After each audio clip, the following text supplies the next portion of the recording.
복음과 성령으로 세워지는 교회 첫 번째 시간입니다. 복음과 성령으로 세워지는 교회.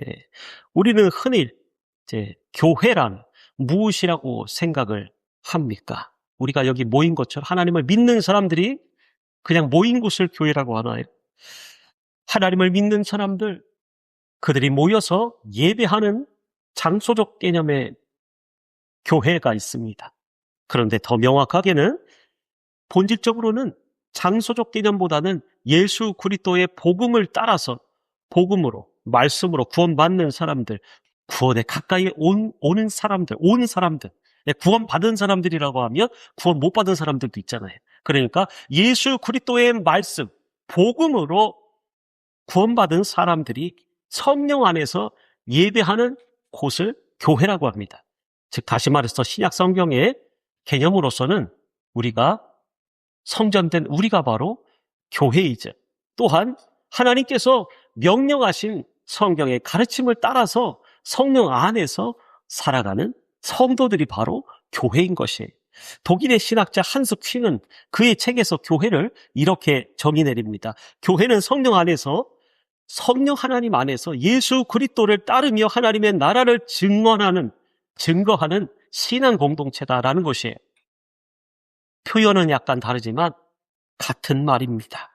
교회란 무엇인가에 대해서 우리가 공부를 하려면 1년도 턱없이 부족한 것이, 우리가 과목을 만약에 대학과 대학원에서 수강을 한다면 교회란 무엇인가에 대해서 여러분들은 3년에서 5년은 좋게 연구를 하고 논문을 쓰고 해야 우리가 교회에 대한 본질적 의미를 신구약을 통 털어서 성nhập하면서 그냥 막 말씀을 그렇게 밝혀야 좋은 정의가 내려질 것 같아요. 그런데 신약 시대 지금 우리가 사도행전 2장에서의 교회, 어떤 교회였는지 우리가 살펴보기 원합니다. 이것은 말 그대로 교회가 태동하던 시기였어요.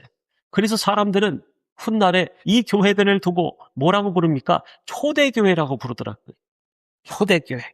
그래서 뭐만 있으면 사람들이 초대교회로 돌아가자, 이러한 구호를 많이 외쳤어요. 그래서 우리나라 곳곳마다, 저는 솔직히 그 이름을 별로 좋아하진 않아요. 왜냐하면 이 초대교회라는 말을 붙였는데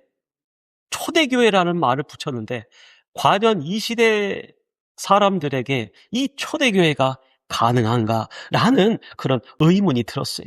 지금으로 치면 터키 남부 지역인 안디옥이라는 지역에서 처음으로 그리스도인이라 불렸다고 성경은 말하고 있습니다. 이것은 소아시아를 중심으로 수많은 신앙 공동체, 바로 하나님을 믿는 사람들이 모여서 예배하는 신앙 공동체인 교회가 세워졌음을 의미하는 것이, 이것은 그때 그 당시는 극심한 핍박과 박해 속에서 땅굴을 파고 굴을 파고 산에다가 또 카타콤은 유명한 지역입니다.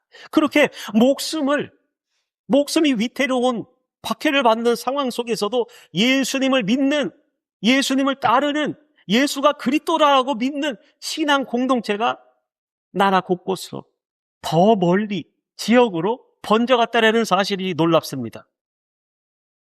그렇다면 그들은 모여서 어떤 교회를 세워나갔을까? 도대체 무슨 교회, 어떤 구성원, 어떤 모습으로 신앙생활을 했기 때문에 사람들은 훗날에 2000년이 지나서도 우리는 다시 초대교회로 돌아가자, 이러한 외침을 너무 많이 했다 그거예요. 오늘 본문에 나오기를 42절을 보니까 먼저 무엇이 나오냐면 사도의 가르침을 받았다가 먼저 나옵니다. 사도의 가르침을 받았다. 교회가 세워지는 데 있어 가장 선행돼야 될 것이 무엇인 줄 아십니까?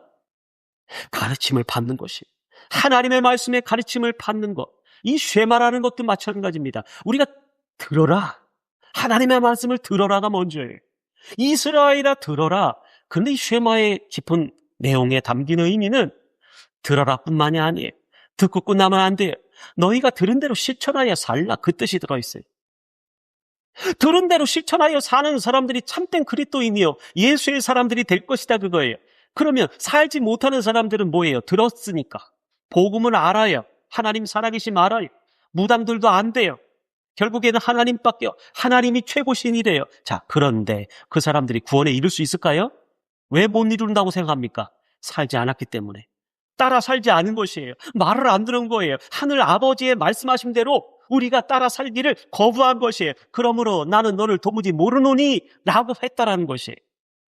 하나님의 명령을 지키기가 쉽습니까? 어렵죠. 그래서 오순절 다락방에 성령께서 강림하셨다라는 거예요. 보혜사 성령, 카운셀러, 우리를 도와주시고 끌어주시고 인도하시고 견인해 주시는 하나님의 영께서, 성령께서, 거룩하신 분께서 우리 가운데 직접 오셨더라. 그것은 누구에게 옵니까?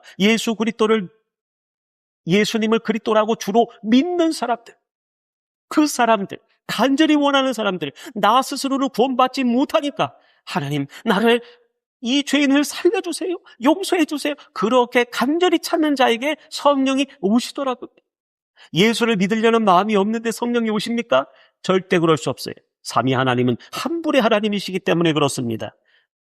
그런데 가장 먼저는 42절에 가르침을 받는 일이 가장 먼저 중요한 것이라고 그랬어요. 왜 그런가? 사도들은 예수님이 이 땅에 계실 때 직접 가르침을 받고 동행했던 특별한 사사를 받은 사람들이라고 할 수 있습니다. 누구라고요? 사도들이? 예수의 제자들은 전부 사도로 불렸어요. 마띠아도 뽑혔어요. 그런데 이방인의 사도 바울까지 뽑혔어요. 자, 그런데 이들은 어떤 사람들이었다고요? 예수님 살아계실 때 공생의 기간 가운데 함께 생활하며 말씀의 가르침을, 그 입에서 나오는, 하나님의 입에서 직접 나오는 말씀을 경험하고 체험하고 듣고 보고, 기적도 보고 응답도 보고, 예수가 그리스도시구나, 그렇게 반인하게 죽임당했는데 3일 만에 부활하시는 걸 보고 그 사람들은 소스라치게 놀란 것이에요. 영혼이 놀라요. 달아날 정도. 말도 안 됐다. 이거는 있을 수가 없는 일이다. 나사로도 죽었는데 살렸어요. 근데 나사로는 또 죽어요. 하나님의 아들이신, 하나님이신 예수님은 부활하셔서 직접 보는 데서 석천하에 올라가시니까 이 사람들은 안 믿을 수가 없었어요. 그래서 하나님께서 직접 사사를 내려주신, 말씀의 가르침을 주신 사람들, 그 사람들 사도라고 하는 거예요. 그런데 42절에 사도의 가르침, 오늘은 첫 번째 시간이라고 그랬어요. 그래서 42절의 말씀만 봅니다. 그런데 사도들이 예수님을 대신할 수 있어요? 못해요? 대신할 수 없었다라는 것이에요. 어떻게 예수님을 사도들이 대신할 수 있겠습니까? 그런데 무엇을 부탁하셨습니까? 예수의 복음을 너희가 전하라, 그걸 부탁하셨다, 그거예요. 당대 수많은 율법학자, 바리새인 같은 종교 지도자들은 율법에 매여 있었기 때문에 그들은 영의 말씀으로 볼 수가 없었어요.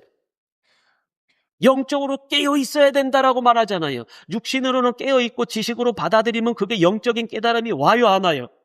하나님의 말씀을 보면 올 수 있어요. 그러나 세상 지식으로서는 거기에 생명이 없기 때문에 아무리 그것을 박식하고 다독하고 도서관에 있는 책을 다 읽는다 할지라도 그 사람은, 그러나 로마서 말씀 보면 세상 만물 가운데 하나님을 알만한 것을 그 속에 넣어줬다라고 말씀하는 거예요. 그러니까 진리를 탐구하면 그 진리의 끝에는 하나님을 만나게 됩니다. 하나님을 만나게 돼요. 하나님 못 만난 사람 뭐예요? 아직 덜 간 것이에요.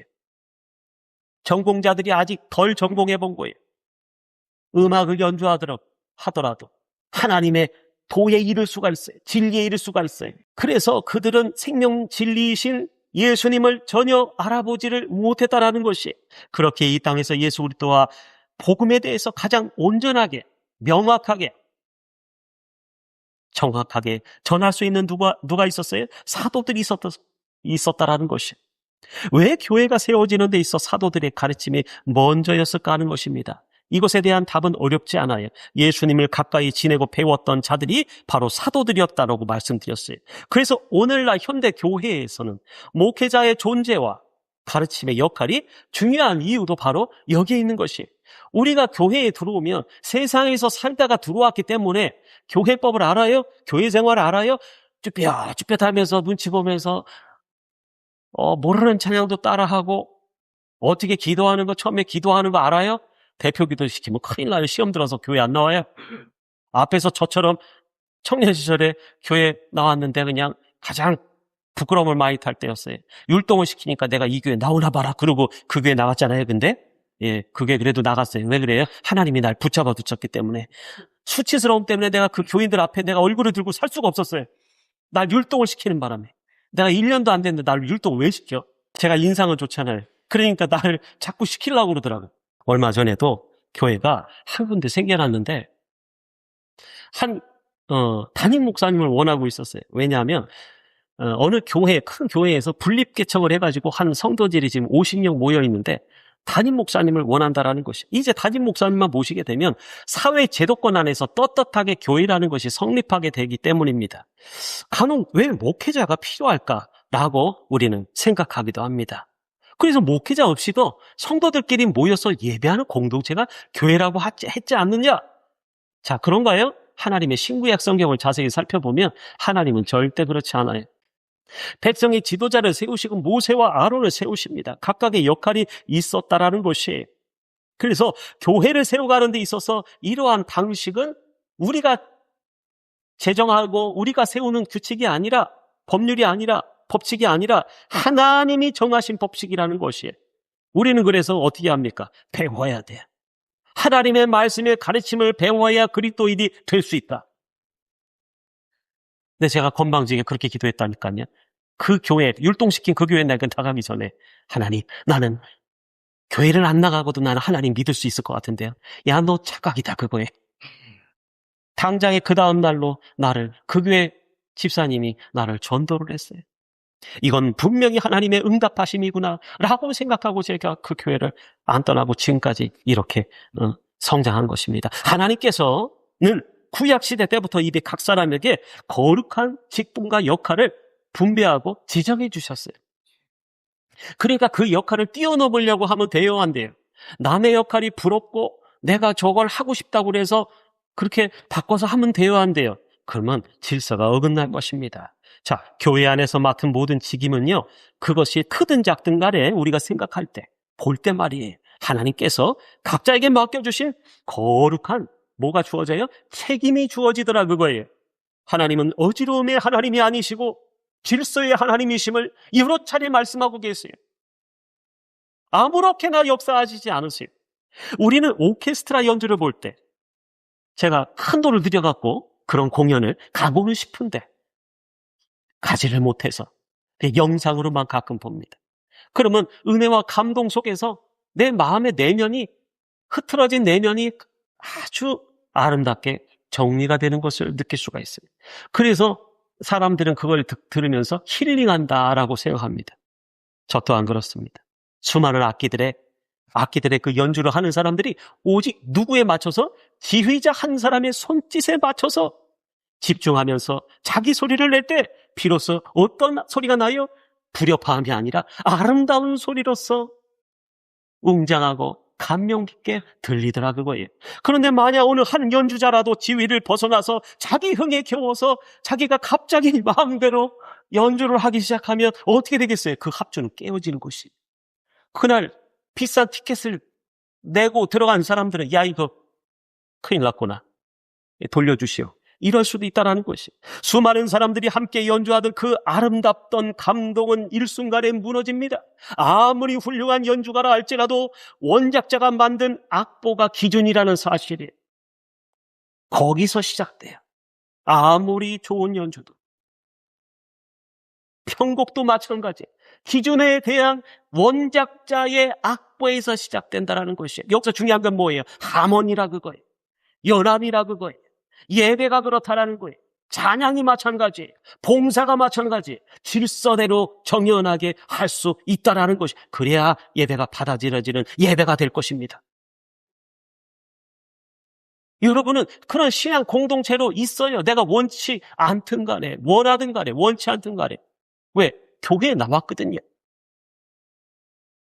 그 안에서의 우리가 삶의 예배가 드려져야 된다는 것이. 그래서 성령 하나님께서는 무질서가 아니라 질서 가운데 역사하시더니 굉장히 중요한 것이, 우리가 이러한 법칙을 잊어버리고 살고 있어요.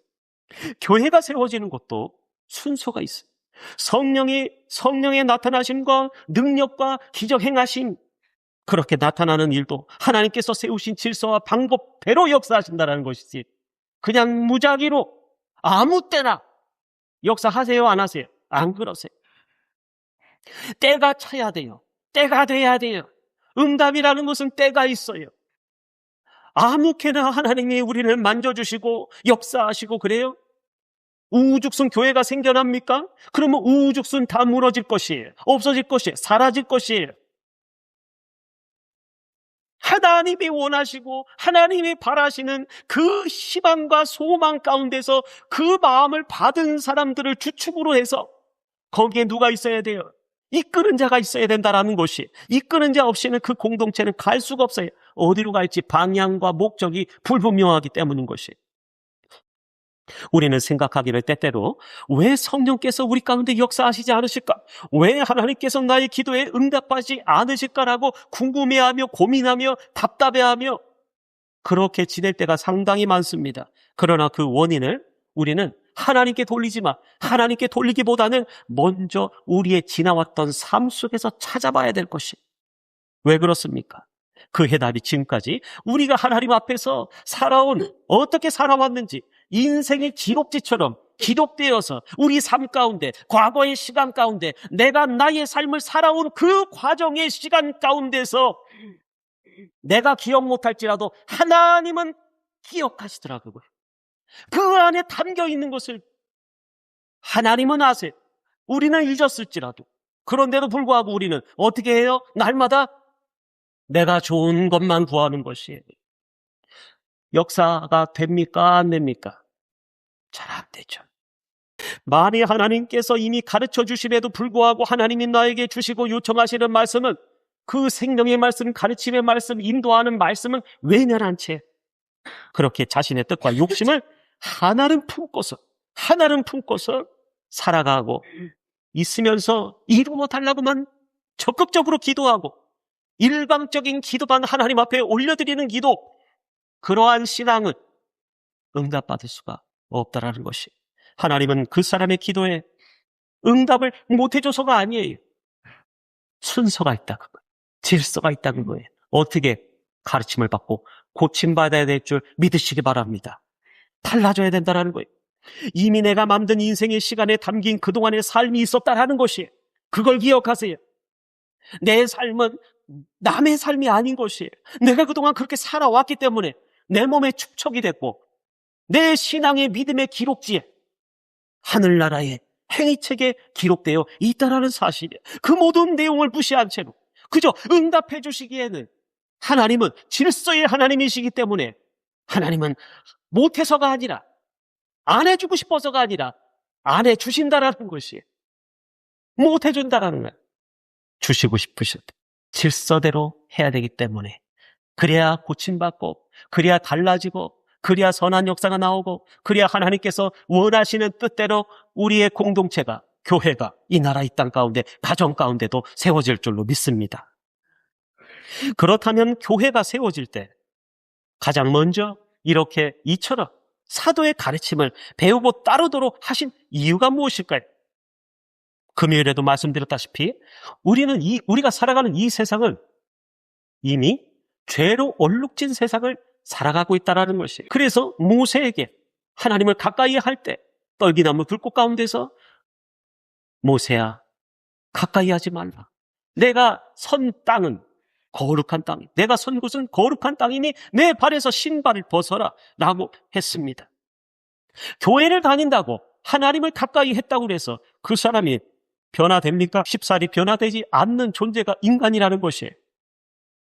이 세상은 이미 타락해져간 오염된 세상이기 때문에 우리는 세상에서의 삶을 살다가 왔기 때문에 하나님의 말씀의 가르침을 원래부터 알아요 몰라요? 모르더라는 거예요.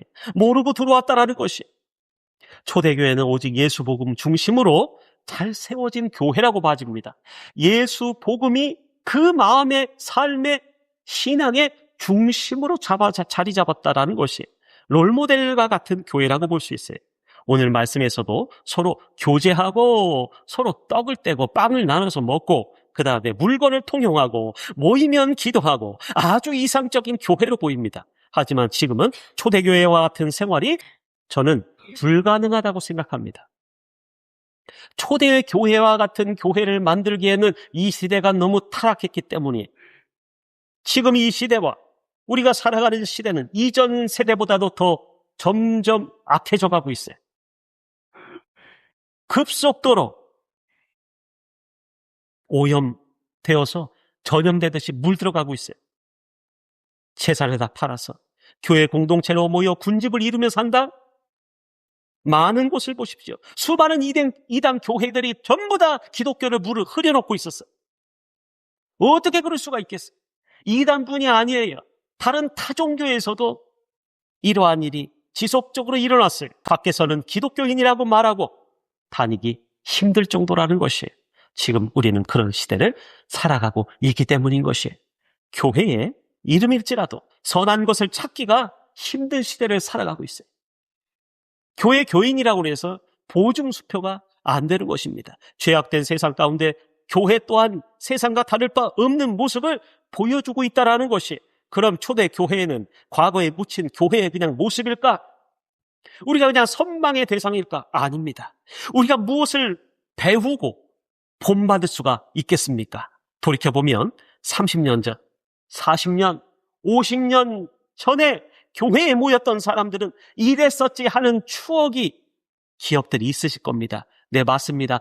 초대교회처럼 우리도 함께 기도하고 함께 울었으며 서로의 형편을 돌아보며 그렇게 우리 또한 안디옥에서 살았을 것으로 예상을 합니다. 지금의 교회가 여러분과 그분들 때문에 존재한다고 저는 생각을 합니다. 그러나 더욱 세상이 타락해져 있기 때문에 일반 사람들과 교회를 다니는 교인들까지 세상에 영향을 받고 있으니 사실일 것이에요. 우리가 개인적으로 예수를 믿고 살아가는 것이 세상에서 만만치가 않다, 그 얘기예요. 교회 안에서뿐만이 아니라 교회 밖을 나가면 그래요. 하물며 제가 어느 교회 목사라고 할지라도 다른 교회를 가면 목사로서 인정하고 대접해 줄까? 아이, 그렇게 생각하면 안 돼요. 똑같이 봅니다. 왜? 어디 이단 교회 목사 아니야?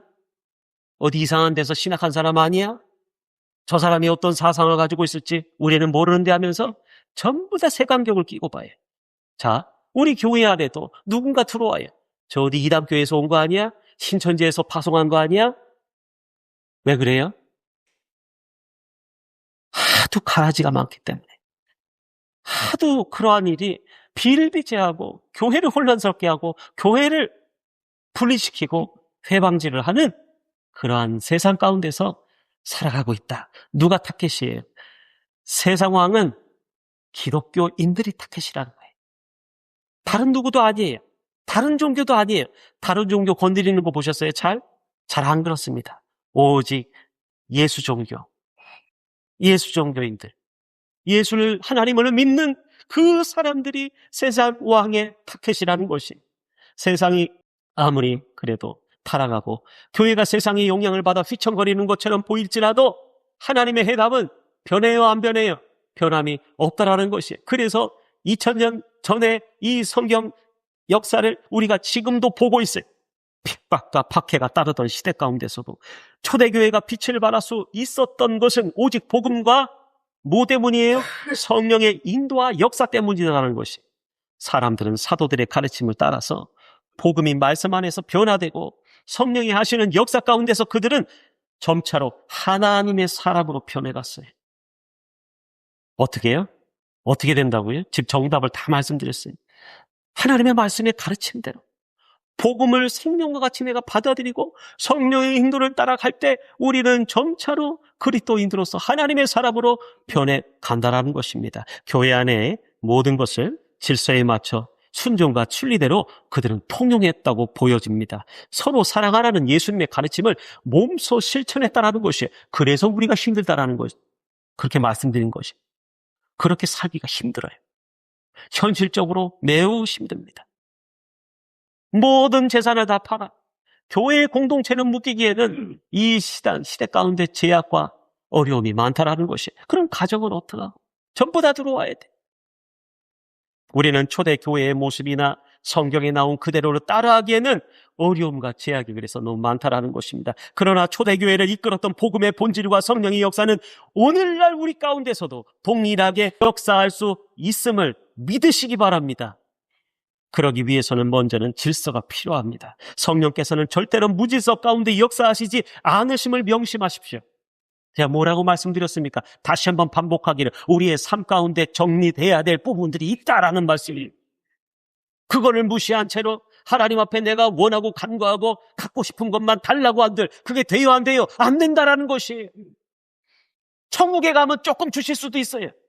그런데 이 땅에서는 내가 정리해야 될 것들입니다.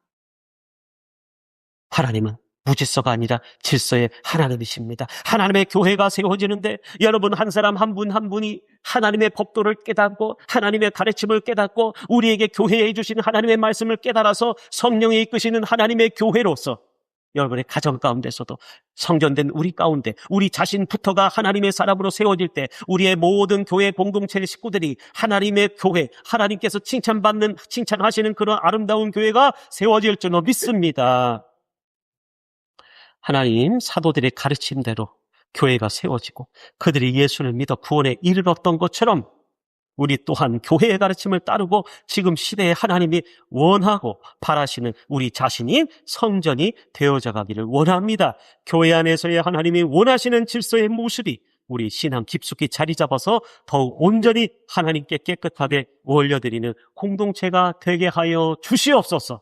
가르침대로 살기를 원하는 백성 모두에게 힘 주시고 용기 주시고 해결해 주시고 살 길을 열어주시는 하나님의 역사가 있기를 원하옵고 살아계신 예수님의 이름으로 감사하며 기도합니다. 아멘.